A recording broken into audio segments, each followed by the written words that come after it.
بارش۔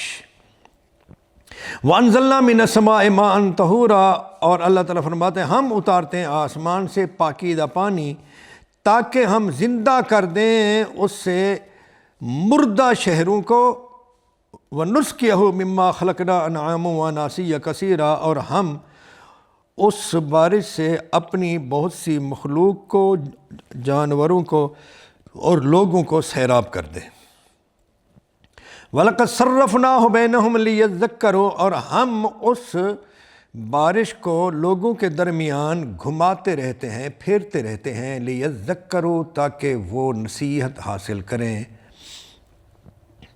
فَأَبَى أَكْثَرُ النَّاسِ إِلَّا كُفُورًا، تو لوگوں کی اکثریت نے انکار کر دیا کہ وہ شکر گزار بنے۔ یہ جو فرمایا کہ ہم پھیرتے رہتے ہیں اس بارش کو لوگوں کے درمیان، تو اس کا مطلب یہ ہے کہ کبھی بارش یہاں، کبھی وہاں، کبھی اس علاقے میں، کبھی اس علاقے میں، کبھی اس شہر میں، کبھی اس شہر میں، کبھی اس ملک میں، کبھی اس ملک میں، یہ ہے گھمانا۔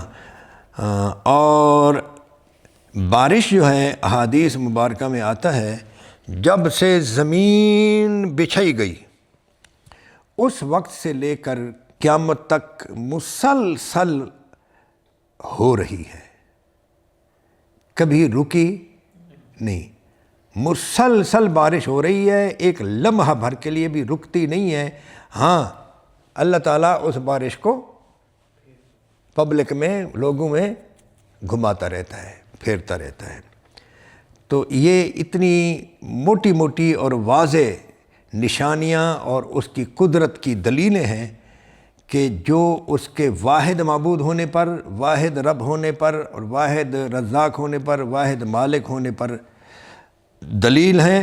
اور چونکہ ان چیزوں کو کنٹرول کرنے کا یا ان چیزوں کو عطا کرنے کا اللہ تعالیٰ کے سوا کسی اور نے دعویٰ نہیں کیا۔ آپ نے سنا ہے کبھی کسی سے جو کہے کہ بارش میں برساتا ہوں، اور رات کو بھی میں نے پیدا کیا ہے، دن کو بھی میں نے پیدا کیا ہے، طلوع آفتاب سے قبل جو یہ سایہ آتا ہے اس کو میں نے پیدا کیا ہے، پھر آفتاب کو بھی میں لے کر آتا ہوں، کسی نے دعویٰ کیا ہے؟ تو اس لیے بعض مفسرین فرماتے ہیں جب یہ دعویٰ فقط اس نے کیا ہے اور کسی اور نے، یعنی جھوٹے معبود تو بہت ہیں لیکن کسی نے یہ دعویٰ نہ کیا ہے، نہ کر کے کوئی ثابت کر سکا ہے، لہذا جس نے یہ دعویٰ کیا ہے وہی معبود برحق ہے، اس کو ماننا چاہیے۔ دعویٰ بھی اس نے کیا ہے اور وہ اپنے دعویٰ میں سچا بھی ہے۔ اچھا، یہ تو تھی صفات الہیہ۔ اب اسی سورہ فرقان میں آگے چل کر اللہ رب العزت نے اس کی آیت نمبر 64 سے لے کر آگے بہت سی آیات میں اس نے اپنے بندوں کی، خاص بندوں کی صفات بیان فرمائی ہیں۔ میں چاہتا ہوں وہ صفات بھی آپ کے سامنے صرف سرسری سا ترجمہ کر کے پیش کر دوں تاکہ کسی بندے کے دل میں امنگ پیدا ہو کہ وہ رحمان کا بندہ ہو جائے تو وہ یہ صفات سن لے اور ان میں سے جتنی صفات اپنے اندر پیدا کر سکتا ہے تو کر لے۔ اللہ تعالیٰ فرماتے ہیں وَعِبَادُ الرَّحْمَنِ الَّذِينَ يَمْشُونَ عَلَى الْأَرْضِ هَوْنًا، رحمان کے بندے وہ ہیں جو چلتے ہیں زمین پر آہستہ آہستہ، اور جب گفتگو کرتے ہیں ان سے جاہل لوگ تو وہ ان جاہلوں کے ساتھ الجھتے نہیں بلکہ کہتے ہیں بابا سلامت رہو، قالوا سلاما۔ ایک تو یہ ہے کہ خرامہ خرامہ اور آہستہ آہستہ چلتے ہیں، اکڑ کر نہیں چلتے، اور جاہلوں کے ساتھ الجھتے نہیں۔ یہ ایک اچھا، میں آپ کو یہ صرف ترجمہ سناتا جاتا ہوں اور آپ کا اس میں امتحان ہے سامعین کا اور ناظرین کا کہ آپ یہ گنیں کہ یہ صفات کتنی ہے، گن کر پھر بتانا۔ اور یہ وہ لوگ ہیں جو راتوں کو اپنے رب کے لیے گزارتے ہیں سجدہ کرتے ہوئے اور قیام کرتے ہوئے، اور یہ وہی لوگ ہیں جو کہتے ہیں ہمارے رب ہم سے عذاب جہنم کو پھیر دے، بے شک اس کا عذاب بڑا مہلک ہے۔ وہ بہت برا ٹھکانہ اور بہت بری جگہ ہے۔ اور یہ وہ لوگ ہیں کہ جب خرچ کرتے ہیں تو نہ فضول خرچی کرتے ہیں اور نہ کنجوسی کرتے ہیں، بلکہ ان کا خرچ کرنا اسراف اور بخل، فضول خرچی اور بخل کے بین اعتدال سے ہوتا ہے۔ اور وہ لوگ ہیں جو نہیں پوچھتے اللہ تعالیٰ کے سوا کسی اور معبود کو، اور نہیں قتل کرتے اس نفس کو جس کو قتل کرنا اللہ تعالیٰ نے حرام کر دیا ہے مگر حق کے ساتھ۔ یعنی کسی کا قتل کرنا ضروری ہو، قتل کے بدلے قتل ہوتا ہے، قصاص وغیرہ، تو ضروری جس کا قتل کرنا ہو وہ تو الگ ہے، ورنہ وہ کسی کو ناحق قتل نہیں کرتے، ولا یذنون، اور نہ زنا کرتے ہیں۔ وَمَن يَفْعَلْ ذَلِكَ يَلْقَ أَثَامًا، اور جو یہ کام کرے گا تو وہ پائے گا اس کی سزا، یضاعف لہ العذاب یوم القیامت، 2 گنا کر دیا جائے گا اس کے لیے عذاب قیامت کے دن، وَيَخْلُدْ فِيهِ مُهَانًا، اور ہمیشہ رہے گا اس میں وہ ذلیل و خوار ہو کر، ما سوا ان کے جنہوں نے توبہ کی اور ایمان لے آئے اور عمل صالح کیے۔ تو یہ وہ لوگ ہیں جنہوں نے توبہ کر لی اور عمل صالح کیے۔ تو ایک زبردست بات بیان فرما رہے اللہ تعالیٰ کو، توبہ کرنے والے اور عمل صالح کرنے والے جو لوگ ہیں، اللہ تعالیٰ ان کو ان کی نیکیوں، ان کے گناہوں کو بدل دے گا نیکیوں کے ساتھ۔ حالانکہ یہ بھی کہا جا سکتا تھا کہ ان کی برائیوں کو مٹا دے گا اور ان کی نیکیوں کو قبول کرے گا۔ فرمایا ان کی سیئات کو حسنات سے بدل دے گا، وَكَانَ اللَّهُ غَفُورًا رَحِيمًا۔ اور جو بھی توبہ کرے اور نیک عمل کرے، تو جس نے بھی توبہ کی اور نیک عمل کی ہے تو اس نے رجوع کیا اللہ تعالیٰ کی طرف، جیسا کہ رجوع کا حق ہوتا ہے۔ اچھا جی، اور یہی وہ لوگ ہیں، درمیان میں کچھ اور آیات آ گئیں، پھر آپ گننا شروع کر دیں۔ اور یہ وہ لوگ ہیں جو جھوٹی گواہی نہیں دیتے۔ کون؟ رحمان کے بندے جھوٹی گواہی نہیں دیتے، اور جب گزرتے ہیں کسی لغو چیز کے پاس سے تو بڑے باوقار ہو کر گزر جاتے ہیں۔ اور یہی وہ لوگ ہیں کہ جب انہیں نصیحت کی جاتی ہے ان کے رب کی آیات سے تو نہیں گر پڑتے ان پر بہرے اور اندھے ہو کر۔ اور یہ وہ لوگ ہیں جو دعا مانگتے رہتے ہیں، اے ہمارے رب ہمیں ہماری بیویوں میں سے اولاد کی طرف سے آنکھوں کی ٹھنڈک عطا فرما اور بنا ہمیں پرہیزگاروں کے لیے پیشوا۔ یہ وہ خوش نصیب ہیں جن کو بدلے میں ملے گا جنت کا بالا خانہ، ان کے صبر کرنے کے باعث، اور ان کا استقبال کیا جائے گا وہاں دعا اور سلام سے، وہ ہمیشہ ہمیشہ رہیں گے اس میں، بہت عمدہ ٹھکانہ اور قیام گاہ ہے۔ تو یہ چند صفات اللہ کے بندوں کی ہیں، یہ آپ گن لیجئے اور ان کو اپنے اندر پیدا کرنے کی کوشش کیجئے۔ اب اس کے بعد سورۃ الشعراء شروع ہوتی ہے، جس کی آج کی تراویح میں تلاوت کی گئی۔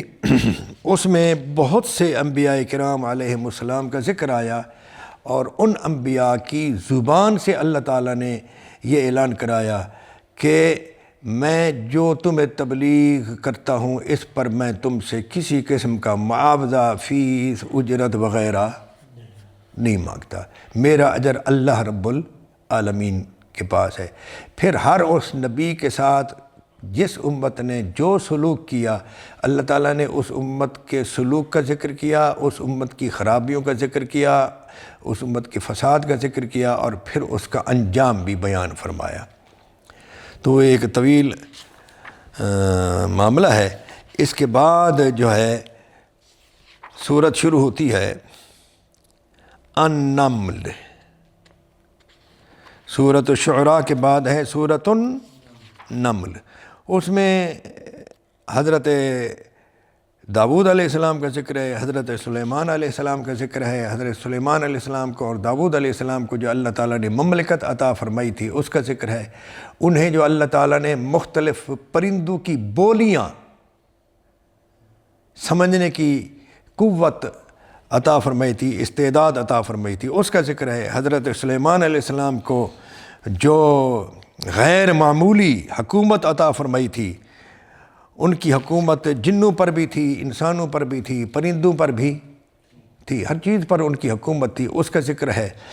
ملکہ سبا بلقیس کا ذکر ہے، اس کی طرف ہدہد کا خط لے جانا اور خط میں حضرت سلیمان علیہ السلام کا فقط یہ لکھنا کہ یہ خط سلیمان کی طرف سے ہے، جو اللہ کے نام، اللہ بہت مہربان نہایت رحم کرنے والے کے نام سے ہے، اور خط کا جو متن تھا فقط اتنا ہے، اللہ تعالی علیہ واتونی مسلمین، اکڑو مت اور ہمارے پاس مسلمان ہو کر آ جاؤ، ہمارے سامنے اکڑو مت اور مسلمان ہو کر آ جاؤ۔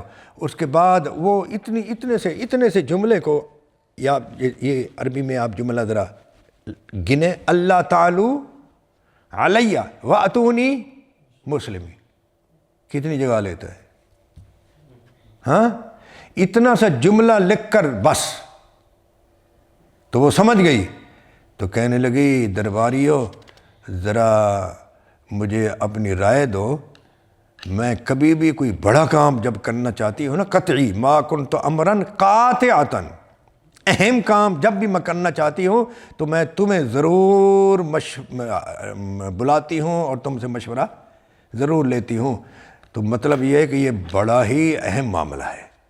تو اس نے مشورہ کیا، حضرت سلیمان علیہ السلام نے دیکھا کہ وہ تو ضرور آئیں گے، تو اس کے آنے سے قبل اس کا تخت ہی اپنے پاس منگا لیا۔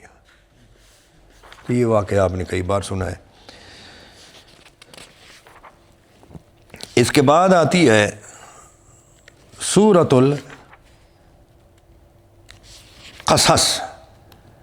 سورۃ القصص جو ہے یہ 20ویں پارے میں ہے۔ سورۃ القصص میں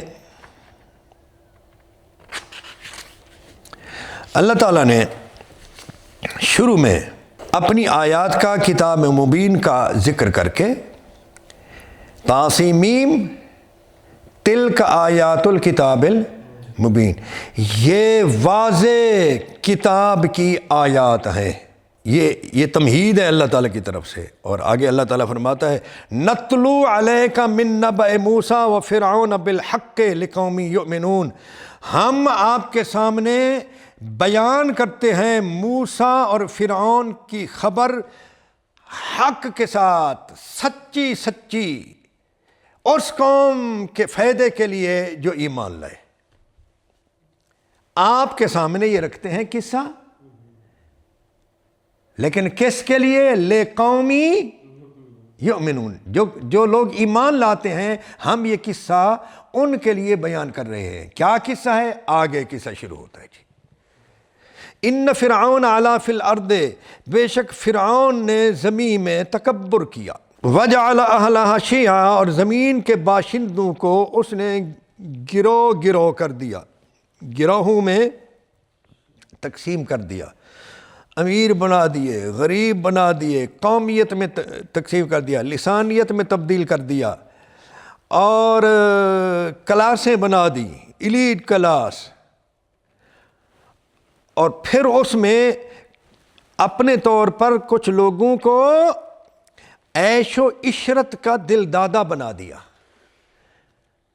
اور عیش و عشرت کا دل دادہ بنا کر پھر انہیں دوسرے غریب قوموں سے، غریب طبقات سے ڈرا دیا کہ یہ جو تمہارا عیش و عشرت ہے نا، اس کے کچھ لوگ حاسد ہیں، تم نے اس کو اپنے پاس سنبھال کر رکھنا ہے، لوگ نہیں چاہتے کہ تمہارے پاس یہ آسائشیں اور یہ آرام ہو، وہ تمہارے حاسد ہیں، وہ تمہارے ساتھ لڑیں گے۔ یوں طبقات بنا دیے۔ یہ طبقات جو فرعون نے بنائے، آج تک اس فرعون کی یہ سنت مانا طریقہ، یہ طریقہ چلا آ رہا ہے۔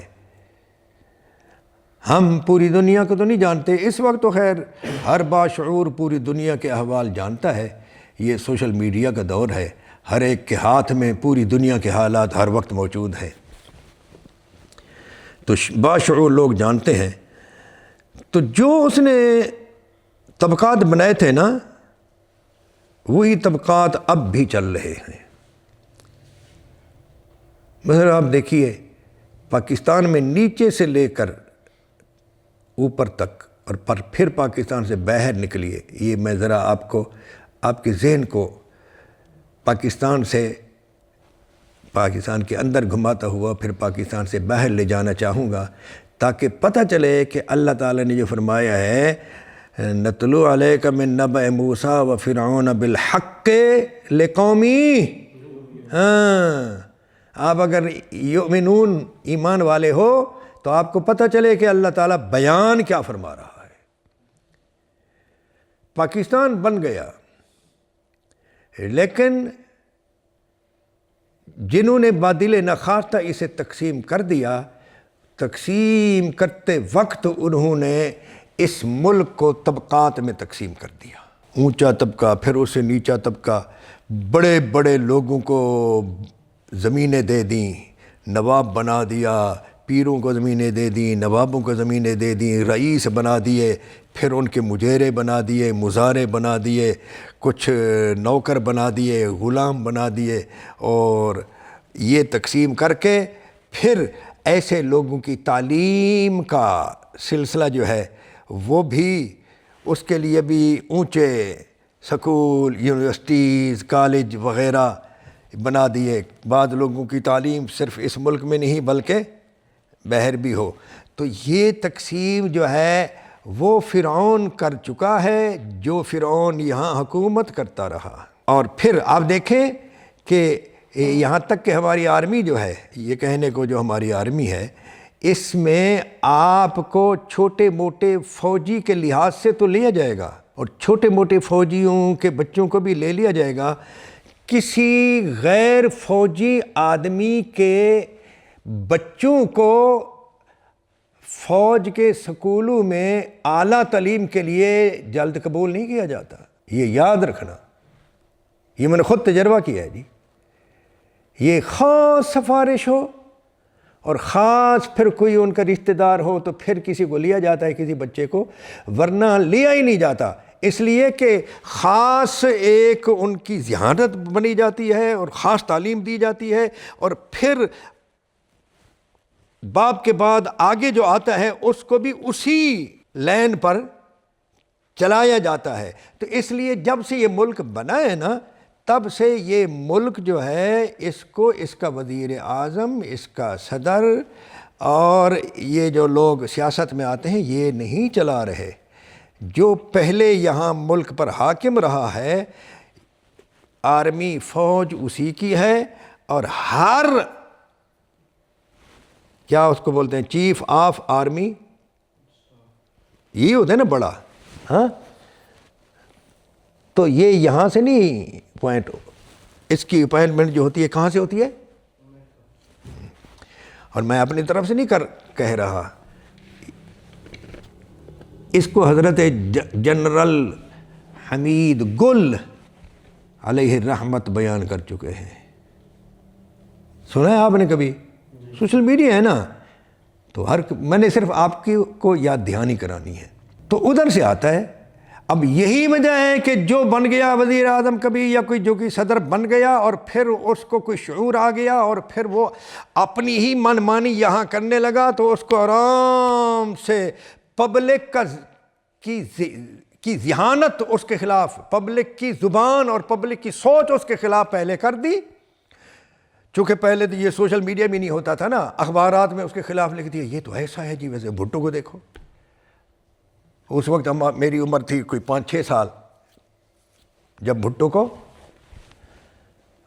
پھانسی چڑھائی گئی تھی، اور جب بھٹو کے خلاف ایک مہم چلی تھی نا، یعنی یہ جتنی بھی مہمیں چلتی ہیں نا، یہ بڑے شہروں میں چلتی ہیں، وہ اتنی زوردار تھی کہ احمد پور شرقیہ جیسے چھوٹے سے شہر میں بھی اس کے خلاف ہر روز جلوس نکلتے تھے اور مولانا لوگ نکالتے تھے۔ اور چلی ہوئی کہاں سے تھی؟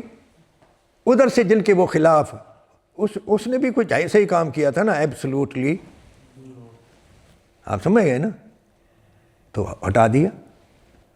بے نظیر کو بھی اسی وجہ سے ہٹایا گیا ہے، قتل کیا گیا ہے، آپ سمجھ گئے۔ تو کوئی ایسا نہیں کہ جو ہاں میں ہاں نہ ملائے اور پھر وہ رہ سکے۔ یہ باتیں تو کڑوی ہیں لیکن ہیں حقائق۔ تو یہ ایسا ہوتا کیوں ہے؟ اسی صورت میں ہے کہ لوگ مسلمان ہوتے ہیں، مسلمانوں کے گھروں میں پیدا ہوتے ہیں، نمازی ہوتے ہیں، اہل محلہ ہوتے ہیں، لیکن جب ان کو کوئی عہدہ مل جاتا ہے تو وہ بالکل یکسر وہ اپنی آنکھیں ماتھے پر رکھ لیتے ہیں، پبلک کا دھیان نہیں کرتے، صرف ان کو اپنا مفاد عزیز ہوتا ہے۔ ایسا کیوں؟ ایسا اس لیے کہ پہلے انہیں عیاش بنایا جاتا ہے، ان کی بزنس جو ہے اس کو کھلی چھوٹ دی جاتی ہے، اور انہیں قارون بنا دیا جاتا ہے۔ اور جب کوئی بندہ قارون بنانے کے لیے ایک فرعون ہوتا ہے نا، اب اسی صورت میں ہے ان قارون کان من قوم موسیٰ فبغى علیہم، قارون جو تھا وہ تھا تو قوم موسیٰ سے، فبغى علیہم، لیکن اس نے قوم موسیٰ کے خلاف بغاوت کی۔ کیا بغاوت کی؟ کہ ان کے خلاف، ان کے مفادات کے خلاف، فرعون کے مفادات کو اس نے زیادہ عزیز سمجھا، موسیٰ علیہ السلام اور اپنی قوم کے لیے اس کے اچھے جذبات نہ رہے، فرعون کے لیے اس کے جذبات زیادہ اچھے ہو گئے۔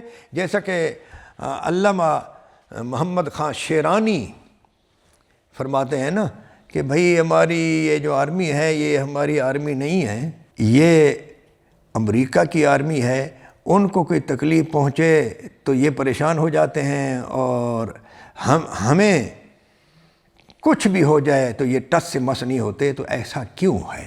ایسا اس لیے ہے کہ وہ فرعون ہے جس کے اشارے پر یہ چلتے ہیں، مغرب کا، امریکہ وقت کا فرعون ہے، اور اس نے اپنے قارون عرب میں بھی بنا رکھے ہیں، عجم میں بھی بنا رکھے ہیں۔ آپ دیکھیں نا عرب میں کتنے لوگ ہیں جنہوں نے ان کو اڈے دے رکھے ہیں، اور اس قدر یہ عرب لوگ یا دوسرے لوگ اس قدر کودن اور احمق ہیں کہ کہتے ہیں جی یہ ایران نے جی حملہ کر دیا تو یہ تو ہم اس کی مذمت کرتے ہیں، ایران نے بڑی بےہودگی کی ہے، ایران نے بڑی بدتمیزی کی ہے۔ او بھائی، جن اڈوں سے ایران کے خلاف جہاز اٹھیں حملہ کرنے کے لیے، ہاں، تو ان اڈوں سے ایران کے خلاف اٹھنے والے جو جہاز ہیں وہ تو جائز ہیں، اور اسی جگہ پر اگر ایران حملہ کرے تو وہ ناجائز ہو گیا۔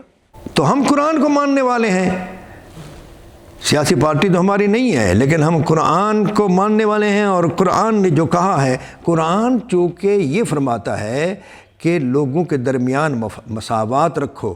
یہ لوگ، یہ یہود و نصارہ، جو یہ بنی اسرائیل، یہ اسرائیلی لوگ ہیں، ان کو تو آزادی دلائی تھی فرعون سے حضرت موسیٰ علیہ السلام نے، اب یہ خود فرعون کے اسی طریقے پر چل رہے ہیں، اور لوگوں کو اپنا غلام بنا کر رکھا ہوا ہے، انہوں نے پوری دنیا پر یہ حکومت کر رہے ہیں اسی فرعونی طرز پر۔ تو ان کو چاہیے کہ تم اللہ کی کتاب کو ماننے والے ہو، تورات تمہیں ملی تھی، عیسائیوں کو انجیل ملی تھی، تو تم جو کچھ بچی ہوئی ہے جس صورت میں بھی ہے تم اس پر چلو، اس میں مساوات ہے، اس میں عدل کا حکم ہے، اس میں انصاف کا حکم ہے، اس پر ظلم سے منع کیا گیا ہے، اس میں امن کی تلقین کی گئی ہے ان کتابوں میں۔ اب تک جس صورت میں بھی ہے نا، جس حالت میں بھی ہیں، تغیر و تبدل کا شکار ہو چکی ہیں، پھر بھی ان میں اچھائی تو ہے نا۔ ایسا تو نہیں ہے کہ وہ کچھ آیت مٹائی ہو تو وہاں ظلم کی آیت لے کر آئے ہو۔ تو یہ ظلم جو ہے یہ اللہ تعالیٰ کی کوئی کتاب نہیں سکھاتی۔ تو تم اپنے لیے جو پسند کرتے ہو دوسرے کے لیے بھی وہ پسند کرو۔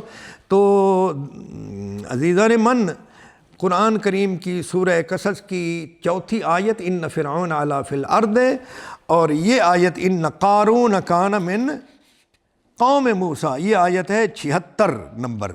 یہ دونوں آیات ملا کر آپ دیکھیں گے تو جو کچھ ایمان کی رمق یا ایمان کی روشنی لے کر کوئی ایک آدھ جنرل بھی آ کر گھس آیا تھا، جگہ تو نہیں ملتی کسی ایماندار آدمی کو، لیکن اگر کوئی بھول کر آ بھی گیا تھا تو وہ خود بیان کر گئے ہیں کہ حکومت کون کر رہا ہے۔